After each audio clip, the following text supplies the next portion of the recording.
sound of wind and dry, cracking earth. Imagine a place where the sun beats down so hard the ground cracks open, begging for a single drop of rain. This was my village, a place forgotten by the clouds. For as long as anyone could remember, we were thirsty. The river had shrunk to a muddy trickle, and our wells were bone dry. Every single day was a struggle, a long, exhausting walk under the scorching sun to a faraway spring, just to bring back a few precious buckets of water. It was barely enough to drink, let alone to water our wilting crops. Hope was drying up just like our land. We felt trapped, powerless against the relentless drought. But in our village lived a boy named Kale. He wasn't big or strong. In fact, he was small for his age, with quiet eyes that saw things differently. While the adults sighed and prayed for rain, Kale watched. He watched the dust swirl.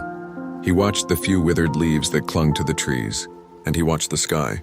He saw the dark clouds that would occasionally gather, tease us with their presence, and then drift away, taking our hopes with them. But sometimes they would give us a brief, furious downpour. The water would come down so fast it would just wash away, carving new cracks in the baked earth before disappearing. To everyone else, this was a cruel joke from nature. To Kale, it was an opportunity. One afternoon, a thought sparked in his mind as bright and sudden as a lightning strike. Why are we letting it all go, he wondered.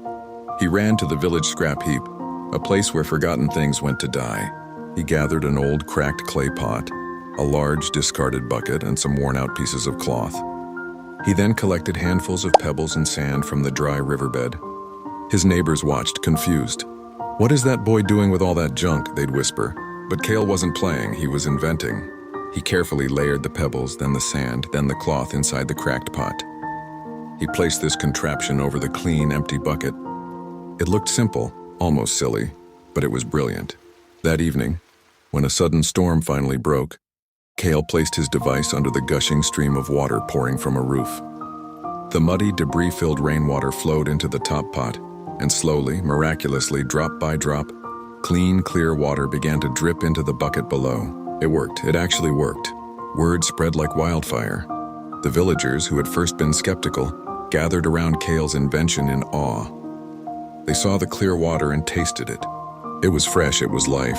Inspired by this young boy's simple genius, the whole village got to work. We built bigger, better versions of Kale's filter.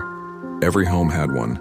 When the rains came, we no longer watched the water wash away in despair. We collected it, we filtered it, and we stored it. Kale didn't just invent a filter, he gave us back our future. He showed us that even in the driest of times, the best solutions don't always come from great power or wealth, but from a fresh perspective and the courage to try something new. He was just a small boy, but his clever idea created a ripple that saved us all.